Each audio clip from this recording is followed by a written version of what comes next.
Fabricated stories is taking inspiration from cultural objects. An opportunity to dig into the past, to combine the past and the present. It's me reconnecting with a past that I have no idea existed because it was all erased and covered.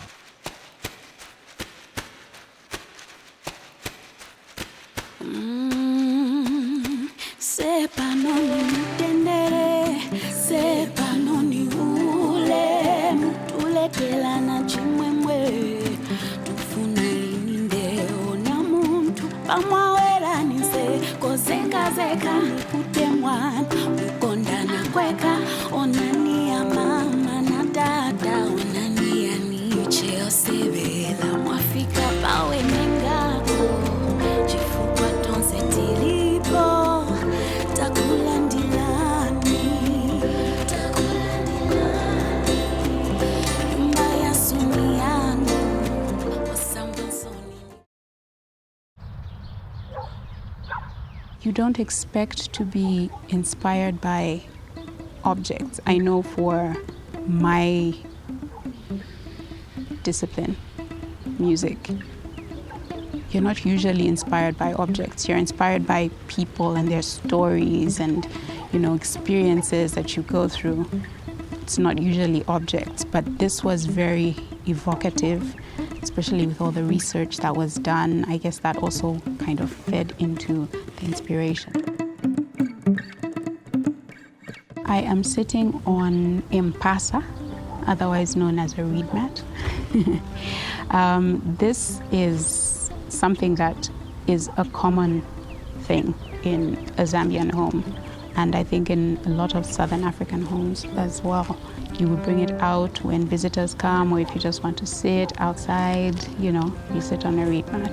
I never really had a thought about what it could possibly mean, like it had any other meaning other than something to sit on.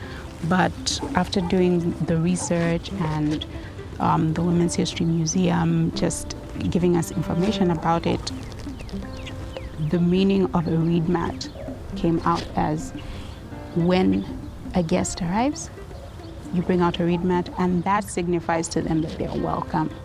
And it was quite serious, because if you didn't bring out a reed mat, it meant they were not welcome, which is quite a serious thing. Like when you get to a place, you want to feel welcome, you want to feel like people are happy to see you. So that was very interesting for me, knowing that there are things that I see around me that I know what they are, I know their names, but because I haven't had the privilege of the stories behind them, the history behind them has not been passed down, for many reasons. But that just really struck. We have lived a life whose history has been told through the eyes of those who wielded the pen and paper for a long time.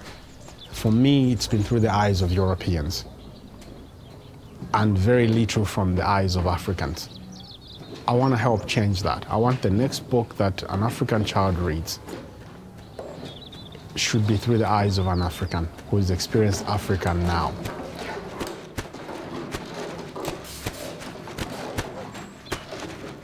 I've been writing since, I would say, high school. I remember watching a movie. The movie is titled The Words. It's about a struggling writer to be specific. And there was a line in that movie that caught my attention. The line was, when you read the book, you could actually taste the wine. And that phrase got stuck in my head. I started to wonder, how can one write words to the point whereby you can feel the thing that is being described? How can you taste wine by just reading about its description in a book?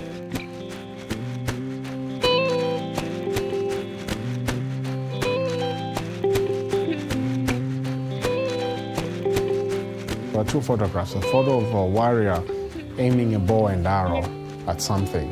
And then there was another photo of men clad in the exact same attire as the warrior, playing drums, singing and dancing. That reminded me of the story that my grandfather-in-law told me, where before every hunt, they would sing songs of courage and Basically songs of luck, because he said, I remember him telling me that there were times they would encounter predators, like leopards, for example. So for me, that reminded me of that, seeing that picture. The first thing that came to mind was that story that my grandfather-in-law told me.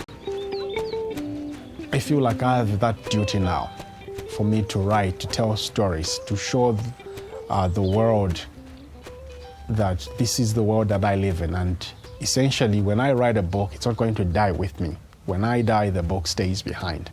The record will be there, and someone somewhere will come across it. They will pick it up, they will read it, and they will learn something about the way the world worked now.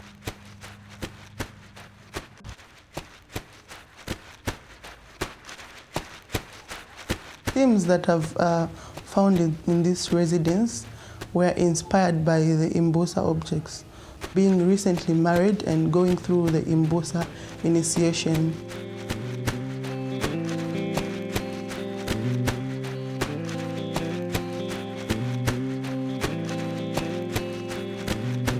As I went through the Imbosa and I researched and I've been learning, I've been asking questions around these Imbosa initiations. With my mentor, we have been talking about it a lot, and she never agreed, like these things that they're not meant for the public, they're not meant to be in the museum, they're not meant to be shown everywhere.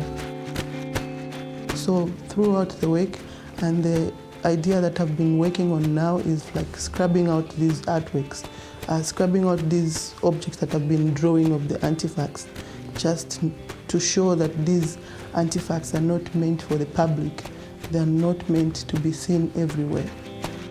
Patterns and line work and shapes. When I see an object in graphic design, that's the first thing I notice. So when I started to see the artifacts that we were given, I said, wow, we actually had some serious graphic design going on in Zambia. And I think when you learn more about that, these shapes and these lines and this art is not just a visual thing, it has meaning.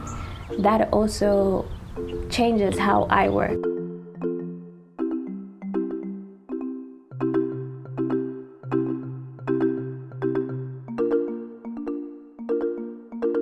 I had actually gone back and forth with a lot of patterns and prints. There was a Kenneth Kaunda Chitenge that I was really drawn to.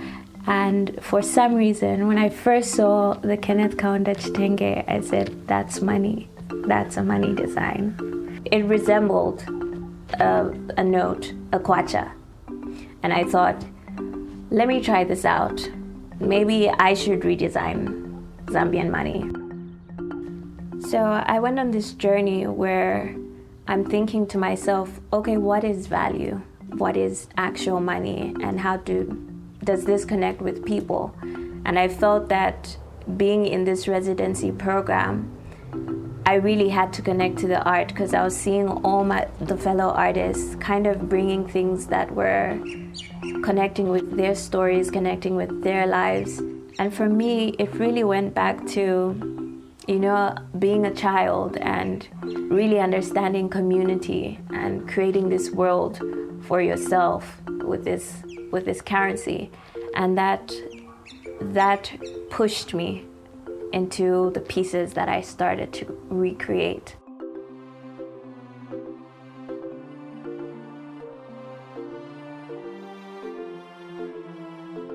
At some point, I was a huge fan of going to the museum. I think that was in grade 12.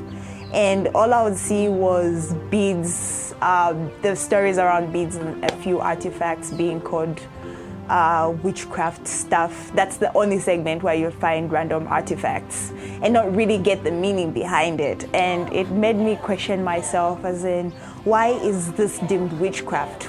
Wasn't there anything more behind it?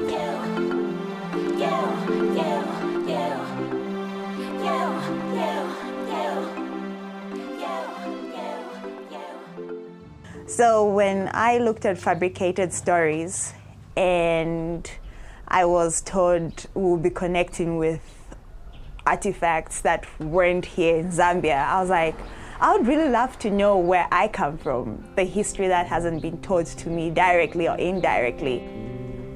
it was sort of hard for me to try and reconnect until I saw a few artifacts that sort of took me back to my childhood and made me wonder what more lies behind this. Why was my mom scared of them? Why was she uncomfortable around them? And that just made me want to dig more and find out more what's behind the artifacts that I connected with, and especially that they took me back to my childhood. It started from when I was a little girl. I've always loved drawing, sketching, and painting. And my mom used to encourage me a lot. I wanted to be a doctor, but she always reminded me that I can always be an artist too. And from there onwards, it was like a hobby, and it became a habit, and I just started enjoying it. And I told myself, the more I draw, the better I become, and I said, I'm not gonna stop.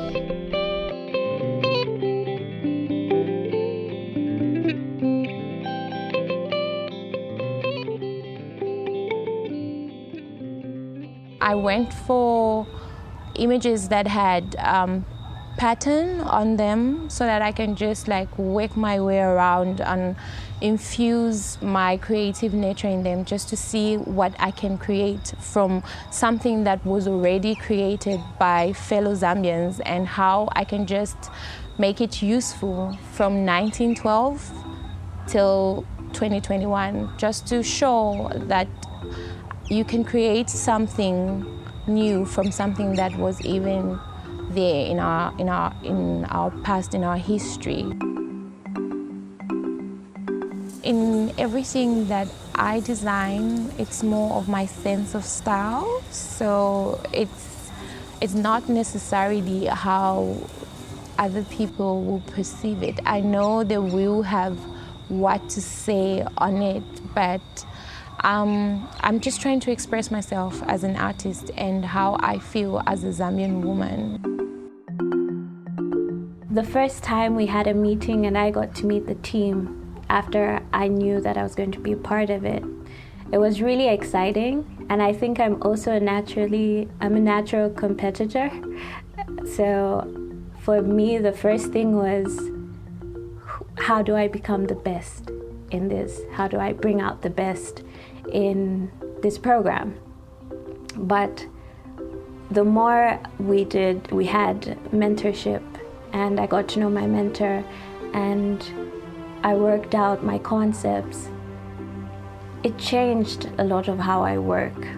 It really asked me to look deeper into my work. It's not just about the work looking good or the visuals looking good, but the work connecting with me as an artist. And I think that that's what the Fabricated Stories has done. It's not just looking at what artists can bring to the table, it's also them reflecting on themselves and having a natural inclination to the artwork and with each other.